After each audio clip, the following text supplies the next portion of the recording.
Merhaba arkadaşlar, kanalıma hoş geldiniz. Nasılsınız? Umarım iyisinizdir. Ben de çok iyiyim. Teşekkür ederim soranlar için buradan. Ee, Bugün olmuş olduğunuz gibi sizlerle yine bir çanta çalışacağım. Ben de ilk kez çalışıyorum. Çoğunlukla olduğu gibi. Parçalarımı hazırladım. Hazırlamışken de sizlere çekmek için hazırlığımı yaptım arkadaşlar. Beraber yapacağız. Ben şimdi parçalarımı hazırladım. Tabii ki şimdi size nasıl yapıldığını küçük parçalar halinde püskülleri, sık iğneyi göstereceğim. Ama ana parçalarını hazırladım. Şimdi birleşimini yapacağız beraber. Bu parçaların santimlerini vereceğim, ölçülerini vereceğim. Ondan sonra parçayı nasıl hazırladığımı, bu sık iğneleri ve püskülleri küçük parçalar halinde göstereceğim. Ama siz tabii ki burada verdiğim sayılara göre yapacaksınız. Çünkü haliyle tahmin edersiniz ki bunu baştan yapmamın imkanı yok. Zaten mantık aynı. Sayıları aynı şekilde uygulayacaksınız. Bu kadar. Oldukça örümü kolay bir model arkadaşlar. Ben de daha birleştirmedim. Dediğim gibi ilk kez yapıyorum. Parçalarını hazırladım. Şimdi birleştirmeye geçeceğiz ama ondan önce tabii ki siz bunların nasıl yapıldığını gösteren videolarımı izleyeceksiniz. Şimdi ben bunların ölçüsünü vereceğim. Yalnız vermeden önce de videomu buraya kadar izlediyseniz bir beğeni butonuna basıp takip etmiyorsanız da beni ücretsiz olarak kanalıma abone olup takip ederseniz de çok sevinirim arkadaşlar. Bir de zil butonu var yanda. Ona da basarsanız orada video yüklenir yüklenmez haberdar olursunuz. Şimdi arkadaşlar, şimdi gördüğünüz gibi çantamız şöyle büyükçe bir parçadan oluşuyor. Şimdi bunun ölçülerini, sayılarını size vereceğim. Sonra küçük parçalarda dediğim gibi göstereceğim. Bakın şöyle bir şablon hazırladım. Buradan ekran fotoğrafı alabilirsiniz. Şöyle tutayım. Şimdi evet arkadaşlar, şimdi bakın ben 4 milim tığ ile çalıştım çantamda. Şöyle rafyam var arkadaşlar, yerde yumuşak örüm bir rafya. Şimdi ben 4 milim tığ ile çalıştım. 4 milim tığ ile arkadaşlar, bakın burada da yazmışım, 67 tane zincir çekiyorum başlarken, 66 tane sık iğne yapıyorum arkadaşlar. Ve toplamda bakın ölçüde vermişim 37 santim. Yani buramızın genişliği bakın şöyle 37 santim yapıyor. Ve yüksekliği arkadaşlar, yani buradan yukarıya kadar olan yüksekliğimiz ise 63 santim arkadaşlar. Ve 101 sıra sık iğne yapmışım. Yani 101 sıra sık iğne yapmışım yukarıya kadar. Bunu tabii sık iğne hiç bilmeyenler için bunu da küçük bir parçada göstereceğim. Şimdi dediğim gibi ölçüleri veriyorum. Şimdi arkadaşlar 2 tane püsküllü şöyle örgümüz var. Bakın bu parçalarımı da hazırladım. Bunları da bakın bu şekilde 25 zincir çektim. 24 sık iğne yaptım. Buranın genişliği bakın 14 santim. Buraya da yazdım. Şöyle 14 santim genişliği var ve 24 santimde yüksekliği var. Toplamda da 37 sıra sık iğne yaptım arkadaşlar. Yaparken de tabii ki püsküllerimizi yapıyoruz. Onu da video olarak göstereceğim birazdan. Şimdi arkadaşlar dediğim gibi böyle parçalarımı hazırladım. Şimdi parçalarımı birleştireceğim.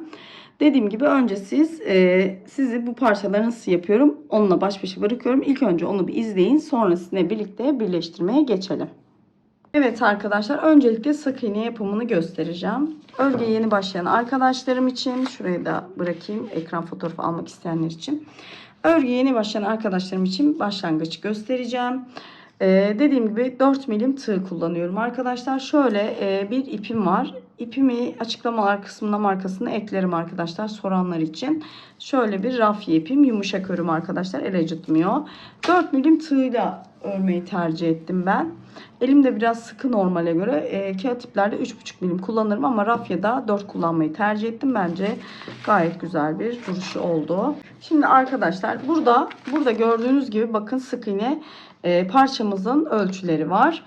Şimdi normalde 67 zincir çekip 66 sık iğne yapıyoruz şurayı arkadaşlar ve 37 santim bir genişliği var.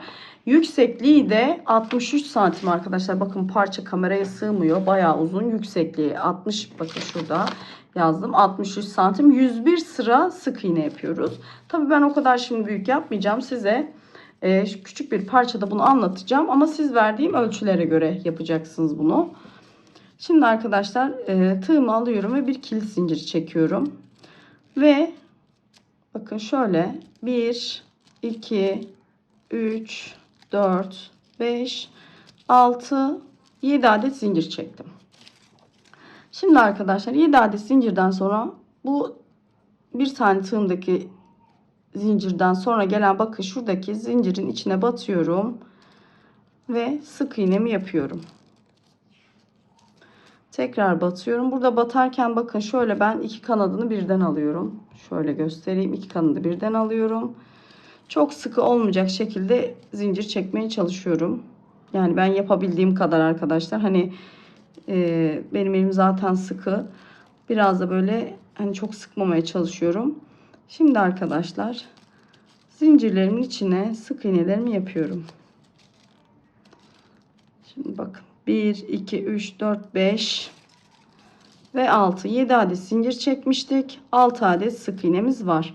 Burada da siz aynı ölçülerde yapacaksanız ki bu da size kalmış. Yani ben bu ölçüde olmasını istediğim için bu ölçülerde yaptım. 67 zincir çekip 66 tane sık iğne yapmanız gerekiyor. Şimdi bir tane zincir çekiyorum arkadaşlar. Dönüş yapıyorum. Ve bakın burada ilk gelen bakın zincirim ipim tığımda ilk gelen boşluğa batıp sık iğne. Yani ikisini aynı anda çekiyorum. Bakın alıyorum ipimi tığımdakiyle birlikte çekiyorum. Şimdi bu şekilde sıra sonuna kadar sık iğnelerimi yapıyorum. Şimdi bunu normalde çoğumuz biliyoruz ama hiç bilmeyenler için şöyle küçük bir parçada göstermek istedim. Sonra zaten parçalarımızın birleşimine geçeceğiz. Püskülümüzün, daha doğrusu bundan sonra püskülümün yapımını anlatacağım. Ondan sonra parçalarımın işte boyutlarını ve birleşim sırasına geçeceğiz. Bu sonuncuyu da yapıyorum arkadaşlar. Böyle batalım. Bu köşeler biraz zorluk çıkarabilir. Şimdi arkadaşlar bakın 1, 2, 3, 4, 5, 6. Yeni başlayanlar karıştırıyorum. Sık iğnelerim içeri doğru gidiyor, eksiliyor diyorsanız mutlaka sayın. Bir zincir çekiyorum. Dönüyorum. Burada ilk gördüğüm boşluğun içine batıyorum. İkisini birlikte yani sık iğne batıyorum. İpimi alıyorum. Tığımdakiyle birlikte ikisini bir çıkartıyorum. Batıyorum. İpimi alıyorum. Tığımdakiyle birlikte çıkarıyorum. Bu arada hızlı yaptığımı düşünüyorsanız ki bazen olabiliyor çünkü hani ister istemez ben bazen hızlanıyorum. Videoların oynatma kısmında ayarlarda yavaşlat seçeneği var. Oradan yavaşlatarak izleyebilirsiniz. Şimdi bakın aynı şekilde sık iğnelerimi yapıyorum. Sonuncuyu da yapıyorum. Dediğim gibi karıştırıyorsanız yeni başladıysanız bakın sayın 1, 2, 3, 4, 5, 6. Tekrar bir zincir çekiyorum. Dönüyorum. Önde gelen bakın ilk sık iğne boşluğuna batıyorum. Sık iğnelerimi yapıyorum. Bu şekilde parçamı hazırlayacağım arkadaşlar.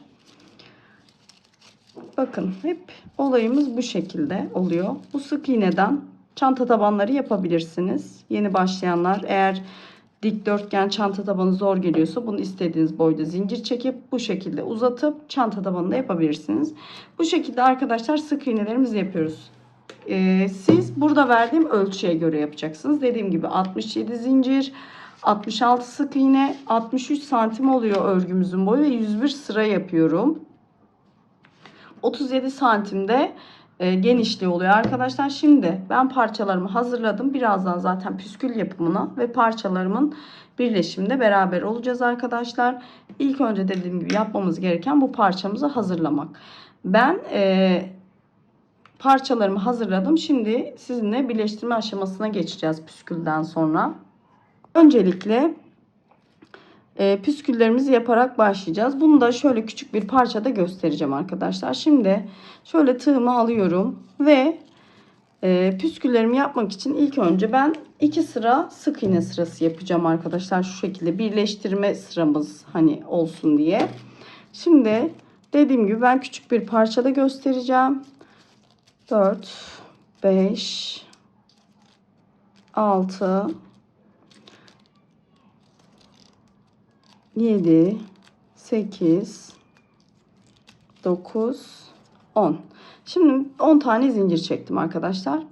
Bakın hemen önde gelen sık zincirin içine batıyorum. Sık iğne yapıyorum. Yanındakine de bu şekilde.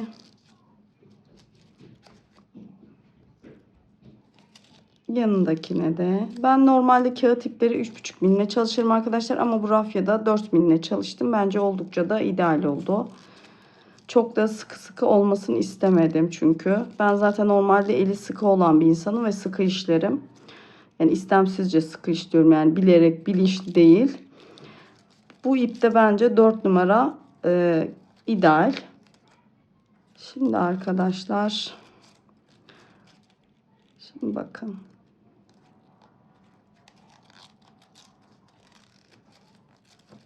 Şimdi arkadaşlar bakın bu kilit zincirimi sarmıyoruz. 9 tane sık iğnemiz oldu. Şimdi bir zincir çekip geri dönüyoruz. Hemen bakın şurada hemen önümüzdeki sık iğne tepesine batıp bir sık iğne yapıyoruz. Yandakilere de bir sık iğne. Yani sık iğne yapıyoruz. Arkalı önlü sık iğne yapıyoruz burada. Şimdi bunu tamamladıktan sonra püsküllerimizin yapımına başlayacağız.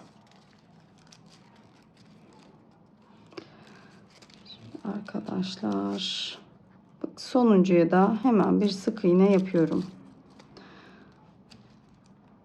Şimdi püsküllerimizi yapmaya başlayabiliriz. Şöyle düzeltelim.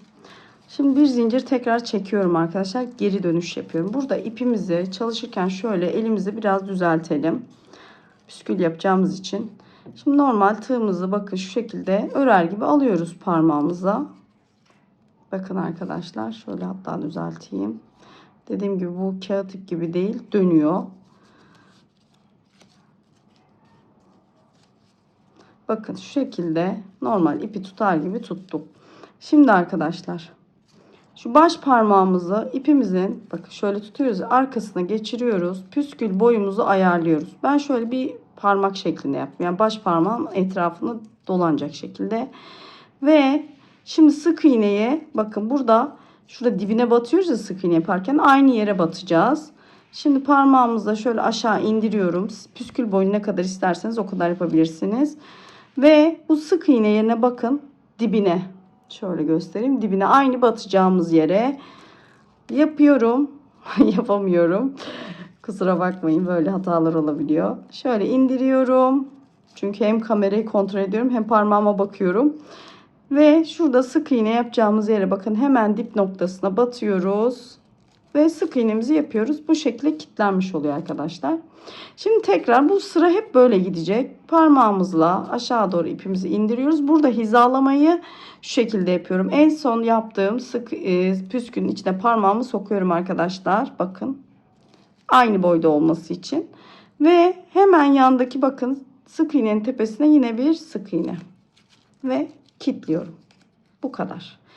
Şimdi arkadaşlar tekrar gösteriyorum. Parmağımla ipimi indiriyorum. En son yaptığım bakın püskünün içine parmağımı batırıyorum. Hemen önde gelen sık iğneye batıyorum. Ve sık iğne ile püskülümü kilitliyorum. İlk başlarda zor gelebilir arkadaşlar. Ben de böyle hani zor değil de biraz yavaş ilerliyor. Aslında işlem kolay. Sadece biraz yavaş ilerliyor. Sonra alıştıkça hızlanacağınızı siz de fark edeceksiniz. Ve kolay olduğunu ve zevkli oluyor arkadaşlar. Şimdi bakın tekrar şöyle parmağımızı aşağı alıyoruz. Püskülümüzün içine şöyle koyuyorum parmağımı. Ve sık iğne ile kilitliyorum. Tekrar baş parmağımı ipin arkasına alıp aşağı doğru ipimi çekiyorum. Püskülümün içine batırıyorum. Ve yandaki sık iğne, sıradaki sık iğneye batıp kilitliyorum. Tekrar aynı şekilde püskülün içine parmağımı koyuyorum. Yandaki bakın sık iğneye batıyorum. Sık iğne. Tekrar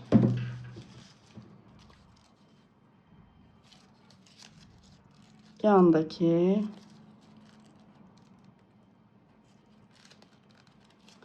batıyorum. Bakın şimdi arkadaşlar burada şu son sırayı kaçırıyorum diyorsanız şöyle hesaplayabilirsiniz. Her bir sık iğne bir püskül arkadaşlar. 1, 2, 3, 4, 5, 6, 7, 8. Bakın benim 9 tane vardı. Yani sonuncuyu zaten burayı yapacağım. Her sık iğne bir püskül sayısını temsil ediyor. O yüzden sayın karıştırıyorsunuz. Ve sonuncuyu yapıyorum arkadaşlar. Bakın 1, 2, 3, 4, 5, 6, 7, 8 ve 9'uncuyu şöyle yapıyorum. Kenara batamadım. Kenar biraz sıkı dönmüşüm burayı ben. Şu yanlış yere batıyorum.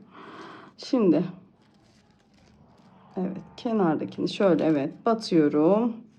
Şimdi arkadaşlar 9 tane de püskülümüz oldu. Şimdi bir zincir çekip arkaya dönüyoruz. Şurada hemen dibine sık iğne. Bu sıramız sık iğne sırası. Hemen sık iğnelerin başına sık iğne.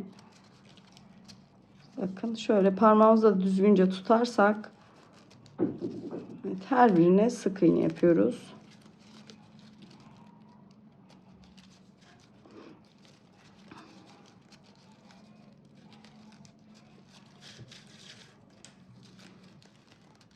Bakın. Şimdi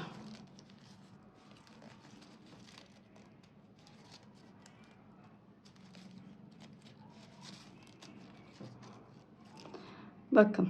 Şimdi tekrar bir zincir çekiyoruz. Tekrar püskül sırasındayız arkadaşlar. Zinciri çektik. Tekrar parmağımızı bakın şöyle arka tarafa doğru alıyoruz ipin. Şöyle aşağı doğru çekiyoruz. Hemen zincirin dibindeki boşluğa, hemen sık iğne yaptığımız boşluğa sık iğne yapıyoruz. Aynı şekilde ipimizi uzatıyoruz. Hemen bu püskülün içine batırıyorum parmağımı, hizalıyorum, sık iğne. Tekrar aynı şekilde püskülün içine parmağımı koyuyorum. Sıradaki sık iğnenin tepesine batıp sık iğne ile püskülümü kilitliyorum. Şöyle parmağımı koyuyorum. Sıradaki sık iğnenin tepesine sık iğne, bakın. Bu şekilde hemen bakın, burada sık iğne atlamıyorum. Her bir sık iğneye bir püskül. Yani 9 tane 9 sık iğne 9 püskül olmuş oluyor. Karıştırmayalım. Burada atlanacak bir şey yok. Hemen püskülü yaptıktan sonra sıradaki sık iğnenin tepesine batıyoruz ve sık iğneyle bu püskülü burada kilitliyoruz arkadaşlar. Tekrar parmağımı aynı şekilde koyuyorum. Bakın.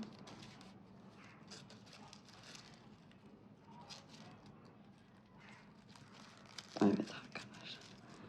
Bakın tekrar sayalım isterseniz. 1, 2, 3, 4, 5, 6, 7, 8 ve 9. 9 sık iğne, 9 püskül. Tekrar bir zincir çekiyoruz. Şöyle sonuncu bir zincir çekiyoruz. Ters dönüyoruz. Şimdi bakın şurada ilk gelen boşluğa batıp sık iğne. Bu sıra sık iğne sırası biliyorsunuz. Şöyle. Bu sıra sık iğne sırası. Bu sıraya gittikten sonra yine aynı şekilde püskül, bir sıra sık iğne, bir sıra püskül, bir sıra sık iğne şeklinde istediğimiz parçaya gelene kadar yapıyoruz arkadaşlar. Şöyle. Evet. Bakın arkadaşlar. Gördüğünüz gibi bu şekilde yapıyoruz. Örgümüz hep bundan ibaret. Bir sıra püskül, bir sıra sık iğne. İstediğiniz boya gelene kadar yapabilirsiniz. Evet arkadaşlar, püskülümün yapımı bu şekilde devam ediyor. Size verdiğim ölçülerle de iki parça hazırlıyoruz arkadaşlar. Burada vermiştim ölçüyü. 25 zincir çekiyoruz. 24 sık iğne yapıyoruz bu boya ulaşması için. Ve toplamda 37 sıra püskülümüz var. Ölçülerini zaten vermiştik ama tekrar size burada vereyim. 14 santim eni, bakın arkadaşlar şöyle 14 santim eni, 24 santimde yüksekliği var arkadaşlar. Bu ölçülerde 2 adet püskülümüzü hazırlıyoruz. Burada gösterdiğim şekilde püsküllerimizi hazırlıyoruz. Sonra birleştirme kısmına geçeceğiz arkadaşlar. Evet arkadaşlar, şimdi parçalarımızı bakın bu şekilde birleştirme aşamasına geçeceğiz. Bundan önce Şimdi ben ilk kez de kullanacağım bir şey yapacağım. Vallahi meraktan aldım açıkçası. Normalde ben astar çalışıyorum. Çantalarımın içine şöyle bakın hazır pratik astarlar varmış. Bence normal astarın yerini tutmaz. Ama hani deneyeyim ve beni takip edenler de bundan faydalansın istedim arkadaşlar. Bunu da yani ilk kez yapacağım. Şöyle bakın yapışkanlı bir besleme terası diye geçiyor. Astar diye geçiyor hazır.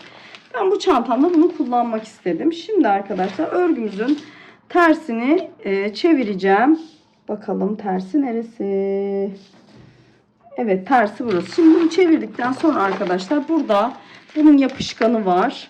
Ama ben yapışkanı şuradan itibaren yapacağım. Şu uç kısımlarına askı takacağım için şuradan şöyle buna bir kesik atacağım arkadaşlar. Şuradan aşağı yapıştıracağım. Şu uç kısmını sonra yapıştıracağım. Çünkü iç tarafına doğru askı dikmeyi düşünüyorum. Askılarım da üstüne gelsin diye. Şimdi şuralarından şöyle keseceğim. Şöyle iz bırakıp keseceğim. Sonra bunu içindeki yapışkanı çıkarıp bu şekilde üstüne yapıştıracağım arkadaşlar. Şöyle bakın. Biraz fazlalık bıraktım. Daha doğrusu yamuk kesilmiş. Sonra bu kesilen yerleri düzelteceğim tabii. Şöyle bunun üstüne yapıştıracağım. Bakın şuradaki yapışkanı var. Bunun üstüne yapıştıracağım. Ama dediğim gibi şurada biraz pay bırakacağım ki yapıştırmadan önce kağıdı şuradan kesik vereceğim. Bakın şöyle. Bakın iz yapacağım. Buradan şöyle keseceğim ve şurayı açmadan alt tarafı açıp yapıştıracağım. Bu ağız kısmını en son askılarımı yerleştirdikten sonra askının üstüne gelecek şekilde yapıştıracağım. Şimdi ben bu yerleri ayarlayıp geliyorum. Evet arkadaşlar bakın şöyle yerlerini belirledim. Şimdi şuralardan açıp örgümüzü ters kısmına getiriyoruz arkadaşlar. Ters kısmına getirdikten sonra şöyle hizalıyorum bakın. Şöyle ve şuradan açıyoruz arkadaşlar bunu. Şöyle açtıktan sonra bunu böyle düzgünce yapıştırmaya çalışıyoruz. Ben şimdi burada tam size gösteremeyebilirim. Bakın şöyle yapıp şuradan kağıdı çekip şöyle yapıştıracağız ve bütün komple hepsini yapıştıracağız arkadaşlar. Şimdi bunu yapıştırdıktan sonra diğer parçaları var. Bunları da aynı şekilde arkasına bakın bunları böyle kestim. Bakın, bunların arkasında zaten bant gibi yapışkanları var. Bunları açıp şu şekilde bakın arkadaşlar. Hatta şurada göstereyim size bunu. Şöyle yapayım. Ve tabi bunları parçayı ütüledim arkadaşlar. Alttaki parçayı. Bunu da çok hafif ütü tuttum. Çok ezilmesini istemediğim için sadece şurası düzelsin diye. Şimdi arkadaşlar bunu beraber yapalım. Dediğim gibi büyüğü biraz zorlayabilir beni şu anda çekim yaparken ama mantığını zaten küçükte de anlatabilirim. Şimdi şöyle arkasına bakın. Şöyle yapışkanı var. Şimdi arkadaşlar şöyle birazcık açıyoruz. Şöyle yerleştiriyoruz. Şöyle bunu bir anda açmıyoruz sanırım. Çünkü başka yapanlar olmuş. Ben de onlara bakarak şöyle bir fikir edindim. Şöyle yavaş yavaş çekiyoruz ve bir yerden şöyle elimizle bastırıp yerleştiriyoruz arkadaşlar. Hani komple açılıp birbirine dolanmasın diye sanırım. Şöyle oldukça kuvvetli bir yapışkanı var. Bakın şöyle elimle uç kısmına da şöyle elimle sıvazlıyorum. Dediğim gibi fazlalıklarını kesebilirsiniz. Zaten birleştireceğimiz için şu kenar kısımları biraz keseceğim ben. Dediğim gibi şuralarda birleştirme yeri bırakmamız gerekiyor. Bakın arkadaşlar şöyle yapıştırdık. Şöyle elimizle de bastırıyoruz. Bakın bu şekilde. Diğerini de aynı şekilde.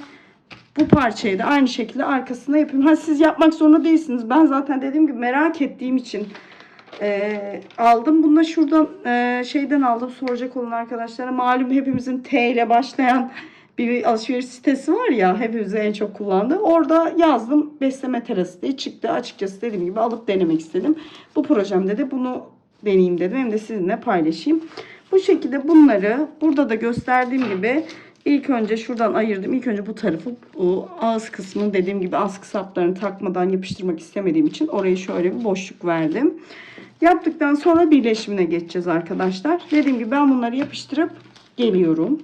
Şimdi arkadaşlar bu şeyi yapıştırdım gördüğünüz gibi.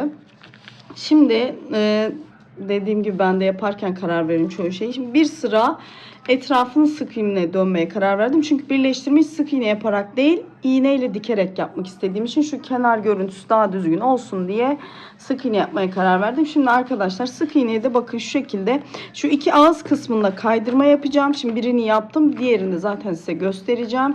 Şimdi buradan başlayarak ipinizi koyun arkadaşlar. Şuradan sık iğne yapmaya başlayın. Şimdi batıyoruz. Bildiğimiz bakın burada her bir sık iğnenin kenarına üzerine gelecek şekilde kenardan sık iğne yapıyoruz. Bunları atlamamaya dikkat edin. Çünkü birleştirirken karşılıklı olacağı için. Şimdi bakın burada sık iğne sıramız var. Hemen burada zaten dönüş zincirimiz var. Onun tepesine batıp bir zincir yapıyoruz. Bakın şurada sık iğne. Burada tepesi var. Zaten buraya batıyoruz. Bakın sık iğne tepesine. Bunu aslında bu şeyi yapmadan, yapıştırmadan önce yaparsanız daha kolay olur. Ben dediğim gibi şu an karar verdiğim için, daha güzel olacağını düşündüğüm için sonradan yapıyorum. Benim için bir sıkıntı yok ama daha kolay olması açısından bu tele yapıştırmadan önce yaparsanız daha rahat yaparsınız. Şimdi arkadaşlar bütün bakın şöyle sık iğnelerimin tepesine batıyorum ve bir şöyle sık iğne yapıp bütün çevreleyeceğim. Burayı çevreledikten sonra arkadaşlar şu bakın böyle köşeyi sık iğne yapacağım. Şurada başta ilmek kaydırmam var. Pardon, görünmemiş. Parça çok büyük, kameraya sığmıyor. Kusura bakmayın. Şimdi kenar yerlerini sık iğne yaptıktan sonra en son şu ağız kısmına kaydırma yapacağım. Oraya kadar dediğim gibi ben şimdi sık iğnelerimi yapıp kaydırma kısmına görüşelim. Evet arkadaşlar bakın sıra sonuna kadar sık iğnelerimi yaptım. Şimdi buradaki ağız kısmında kaydırmayı yaptım. Şimdi bunu da size göstereyim. Ben genelde çantalarımda kaydırma kullanıyorum ağız kısımlarına. Daha düzgün duruyor ve az da genişleme olmuyor. Kullandıkça tabii bir genişleme, esneme olduğu için, ama bunu yaparsanız olmaz arkadaşlar. Çantanızın ağız kısmı esnemez. Şimdi sona kadar bakın sık iğnemi yaptım. Şimdi bakın arkadaşlar önde gelen şöyle sık iğnenin şöyle ortasına bakın batıyorum. Şöyle boşluklar görülüyor. Aldığım ilmeği tığımdaki ilmeğin içinden geçiriyorum. Batıyorum. Arkadan ipimi alıyorum. Tığımdaki ilmek içinden geçiriyorum. Evet. Şimdi tekrar batıyorum. Tığımda bekleyen ilmeğin içinden geçiriyorum. Buna biz ip kaydırma yöntemi diyoruz. Oldukça güzel bir görüntüsü vardır. Çantalarınızın ağzını esnemesin diye bu tekniği kullanabilirsiniz. Görünüş de çok güzel. Ben çoğunlukla dediğim gibi kullanırım bunu. Şimdi arkadaşlar bakın bir kez daha göstereyim. Şimdi dediğim gibi batıyoruz. İlmeğimizi alıyoruz. Tığımızda bekleyen ilmeğin içinden geçiriyoruz arkadaşlar. Bu şekilde ağız kenarımızda bu şekilde tamamlıyoruz arkadaşlar bakın. Dediğim gibi burayı da yaptım. Şimdi bu tarafı da yapacağım ve burada bitireceğim. Şimdi arkadaşlar burada da şu üst birleşim yeri, yani en üstte kalan yer, alt değil. Buraları sık iğne yapıyoruz. Sadece şu ağız kısmını gene burada bir kaydırma işlemi yapıyoruz şurada arkadaşlar. Sadece şu ağız kısmı, yani dış tarafa bakan yerlere kaydırma yapıyoruz. Diğer birleşim yapacağımız yerleri, kenarları sık iğne, sadece ağız kısmına ip kaydırma yöntemi yapıyoruz. Burada da dediğim gibi bunları da bu şekilde yapacağım. Bunu da bitireceğim ve birleştirme işlemine geçeceğiz arkadaşlar. Evet arkadaşlar, kenarları sık iğne döndüm. Dediğim gibi ben de son anda karar verdiğim için yapıştırmadan önce yapsaydım daha kolay olacaktı benim için, ama dediğim gibi siz bu teleyi yapıştırmadan önce bir sıra sık iğne gidebilirsiniz. Dediğim gibi ağız kenarında da şöyle kaydırmalarımız var. Şimdi arkadaşlar bakın, şu en son kaydırmadan sonra ipimi uzattım ve o ipe iğne taktım. Şimdi ben iğneyle birleştireceğim, ama önce bakın şöyle körüklerimin yerleştirimini yapacağım. Bu körükleri şu şekilde yerleştiriyoruz arkadaşlar. Bakın ters çevirdik, yani dış iç tarafına çevirdik. Bunlar da size bakacak tarafta olacak püsküllerimiz. Bakın şöyle koyuyoruz. Dip kısmı aşağıda, başlangıç kısmı da başlangıcımızda. Şimdi bunu da bu şekilde koyuyoruz. Şuradan da hatta şöyle yapayım. Bunu da bu şekilde diğer ucumuza doğru yerleştiriyoruz. Bakın. Şimdi şuradan da ipim artmıştı. O ipi de dikerken kullanmak için ayırdım. Siz de son bıraktığınız üst 3 kısımdaki ipi bırakabilirsiniz. Böylelikle dikerken yani bir daha ekstranın ip lazım olması gerekebilir ama başlangıçta aynı ipi kullanabilirsiniz. Şimdi bakın bu şekilde yerleştirdik. Yani dip taraflar burada, uç başlangıç taraflarımız tepede. Bu da çantamızın ağız kısmı. Şimdi şöyle yardımcılarımla ilk önce şuradan bir tutturacağım arkadaşlar. Şöyle ortadan bir tutturuyorum. Bakın. Bunu da aynı şekilde şöyle kenarları düzgün olacak şekilde buradan tutturuyorum. Sonra tabi bunların yerleri düzenlenecek ama şimdi bakın arkadaşlar. Şimdi şu kenardan da bir tane tutturalım. Hatta 2 tane bile tutturabiliriz. Hatta şuradan bir tane baştan tutturalım. Şöyle siz mandallara da yapabilirsiniz. Evde mandalınız varsa. Ben de mandalla yapıyorum da bunları yeni aldım. Aslında bunları dikiş dikmek için, astar için aldım arkadaşlar. Böyle iğnelemekten daha kolay oluyor. Hani astarı tutturup o şekilde dedim hani rahat kullanım olsun diye. Ama sizde mandal varsa bende de mandallar var. Ben genelde mandallarla yapıyorum. Onları kullanması daha kolay oluyor bence. Şimdi 2 tane şuradan tutturdum. Şimdi tekrar da 2 tane bu tarafından tutturacağım. Şimdi bir başından şöyle tutturayım. Şimdi bir tane de ortasından tutturayım.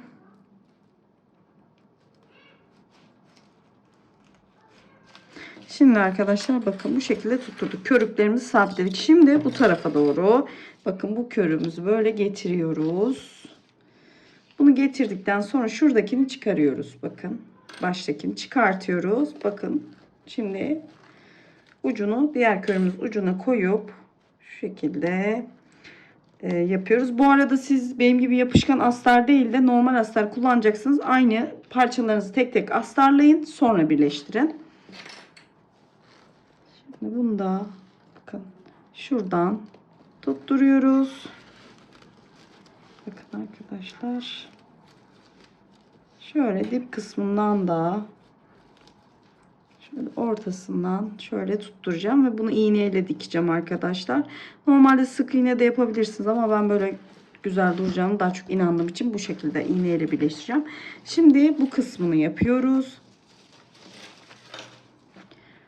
Burayı da aynı şekilde uç kısımlarından tutturuyoruz. Aynı burası gibi tutturacağız. Sonra iğneyle dikeceğiz arkadaşlar. Şimdi burayı da aynı şekilde bakın bunu çıkarıyorum. Şöyle şimdi baş kısmını şöyle tutturuyorum. Bu şekilde oldukça pratik oluyor. Denemenizi tavsiye ederim. Çantamız da oldukça büyük oldu. Ben zaten genellikle büyük çanta çalışıyorum. Sayfamda biliyorsunuz küçük çantalar da var ama daha çok ben de kendi tercihim. Bir de 2 çocuklu bir anne olduğum için büyük çantaları daha çok tercih ediyorum. Şimdi arkadaşlar bakın. Ve şöyle orta kısmından bir tane tutturuyoruz. Evet. Bakın arkadaşlar. Çanta çok geniş olduğu için dikine biraz kameraya sığmayabilir. Şimdi bu şekilde tutturduktan sonra şimdi iğne yardımıyla dikmeye başlayacağım. Şimdi arkadaşlar bakın şöyle iğnemi geçirmiştim. Beraber görmüştük. Şimdi birleştirmeye başlıyorum. Şimdi şu baş kısımdan başlıyorum arkadaşlar. İğnemi karşı tarafa doğru çıkarıyorum. Burada zaten zincirler, sık iğneler birbirine bakacak şekilde düzenli bir şekilde birleştireceğiz. Bakın arkadaşlar şimdi şöyle ağız kısmından şu kenarı şöyle bir kere daha tutturuyorum.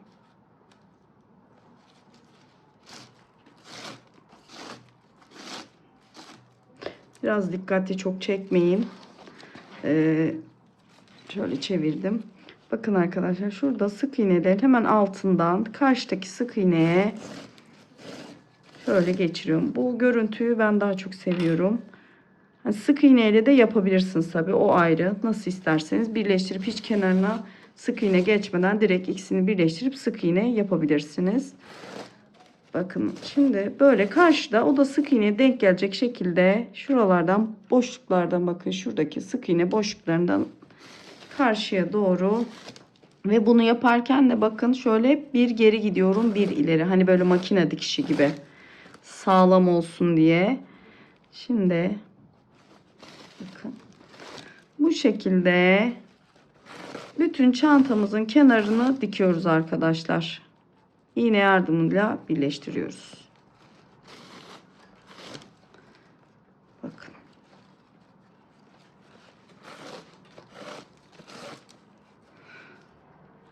Şimdi gösterdiğim yöntemle şöyle sık iğnelerimizi birleştireceğiz. Ve çantamızın işte askı kısmına geçeceğiz arkadaşlar. Onu da göstereceğim size. Onu daha karar vermedim nasıl yapacağım. O yüzden onu biraz sona bırakacağım. Dediğim gibi her şey çantanın oluşuna göre ilerliyor bende. Ne güzel geliyorsa gözüme o şekilde yapıp yorumlamayı tercih ediyorum. Hani kesin şu olacak bu olacak diye bir şey yok. Bir anda kararım değişebiliyor. Yapıyorum, olmuyorsa, beğenmiyorsam başka bir şeye dönebiliyor. Şimdi dediğim gibi bütün bakın arkadaşlar şu şekilde birleştiriyoruz. İğne ile şu sıkı olacak şekilde dediğim gibi bir ileri bir geri şeklinde yapıp şöyle bütün kenarlarımızı iki tarafta da birleştirip geliyoruz arkadaşlar. Evet arkadaşlar, çantamın bakın dikim işlemini bitirdim. Tüm kenarları iğne ile gösterdiğim şekilde şöyle birleştirdim. Şimdi arkadaşlar askı kısmına geleceğiz. Burada tamamen aslında bu askı size kalmış arkadaşlar. Ben askıyı isterseniz bambu sap takabilirsiniz, isterseniz deri askı. Ben şöyle bakın, şöyle askılar var. Bildiğimiz normal 70 santimlik omuz askısı bunlar arkadaşlar. Dediğim gibi iplerim ve bu askının aldığım yeri açıklamalar kısmına bırakacağım. Oradan malzemeleri temin edebilirsiniz. Hani ne kadar kullandığımı da oraya yazarım. Bakın arkadaşlar, ipten iki tane 250 gramlık ip kullandım. İkincisinden kalan bu arkadaşlar. Bir tane tam gitti. Bir tanesinden de bu kadar arttı. Yani toplamda 250 gramlıklardan 2 tane almanız gerekiyor. Toplamda sanırım burada 100 gram kadar kaldı. Yani tahminimce. Bu şekilde ayarlayabilirsiniz. Dediğim gibi açıklamalar kısmına da ipi ve bu askıların nereden temin edebileceğinizi yazacağım. Şimdi arkadaşlar biliyorsunuz şurada yapıştırırken şurada bir boşluk bırakmıştım. Telanın hani askı yaptıktan sonra üstüne yapıştıracağım diye. Şimdi bu askı bana uzun. Ben normalde bunu omuz askısı ama bu çok uzun bir askı. Ben bunu kesip kısaltacağım arkadaşlar. Şimdi bakın şöyle bir hizalama yapıyorum. Çanta da çok geniş arkadaşlar. Kameraya sığmıyor, kusura bakmayın. Şöyle göstereyim. Ya bu askı size kalmış tamamen. Hangi uzunlukta istiyorsanız o uzunlukta askı alabilirsiniz, takabilirsiniz, yapabilirsiniz. Bakın şimdi ben şöyle göstereyim. Ben şöyle şu boylarda bir askı yapacağım. Hani şu kadarını keseceğim. Şöyle. Zaten şurada dikiş payı da vereceğim. Şöyle şu kadarını keseceğim arkadaşlar. Yani toplamda dediğim gibi 60 santimlik 55 santim, tabi bu kadar kesersem öyle bir askısı oluyor. Şimdi dediğim gibi şuralardan askımın boyunu kısaltacağım ama siz hiç kısaltmadan da direkt böyle yapabilirsiniz ya da kısa askı da kullanabilirsiniz. Şöyle yapacağım. Ondan sonra arkadaşlar şu kısmı yapıştıracağım. Bu çantamı sabitledikten sonra dikebilirsiniz, zımba da basabilirsiniz. Bakın şöyle şuralara. Ben daha ona karar vermedim ama mantığını size anlatıyorum. Zaten bitimini göstereceğim size. Hani son halini. Dediğim gibi şöyle şuralardan kendi omuz boyunuza göre askının boyunu küçültüp ya da genişletebilirsiniz. Bakın bu şekilde. Genişliğini de şuradaki genişliğini de kendi kolunuza göre ayarlayabilirsiniz. Ben kendime göre ya da genelde standart olan hani çantamı ortalayarak bu şekilde yapacağım. Son bitmiş halini de size göstereceğim arkadaşlar. Askımızı da taktıktan sonra çantamız hazır hale gelecek. Arkadaşlar askılarımı kısalttım. Hemen ölçüsünü de vereyim size. Şöyle. Bu taraflar zaten içeri gelecek. Askı dışta kalmayacak. Evet. Şuradan 57 santim arkadaşlar. Dediğim gibi şu kısımları içte kalacak. Dışarı doğru dikmeyeceğim ben. Ama siz dışarı doğru da dikebilirsiniz. Ben iç kısmına doğru dikeceğim. Bunlar gizlenecek. Şimdi dediğim gibi bunlar isterseniz siz dikebilirsiniz. İsterseniz zımbalayabilirsiniz. Ben de daha karar vermedim. Dediğim gibi zımba da yapabilirim. Dikebilirim. O yüzden şimdi ben de bunları sabitledikten sonra arkadaşlar ikisini aynı şekilde eşit hizada karşılıklı gelecek şekilde ayarlayın. Ondan sonra zaten şu yapıştırmadığımız yapışkan kısmını açıp üstüne yapıştıracağım arkadaşlar. Evet arkadaşlar, bakın askılarımı yerleştirdim. Şöyle tutturdum. Şimdi artık burada askılarımı birleştirdikten sonra konuşamadım, kusura bakmayın. Birleştirdikten sonra şu yapışkanı yapıştıracağım üstüne arkadaşlar ve çantamız tamamlamış olacak. Şimdi dediğim gibi isterseniz elle dikebilirsiniz.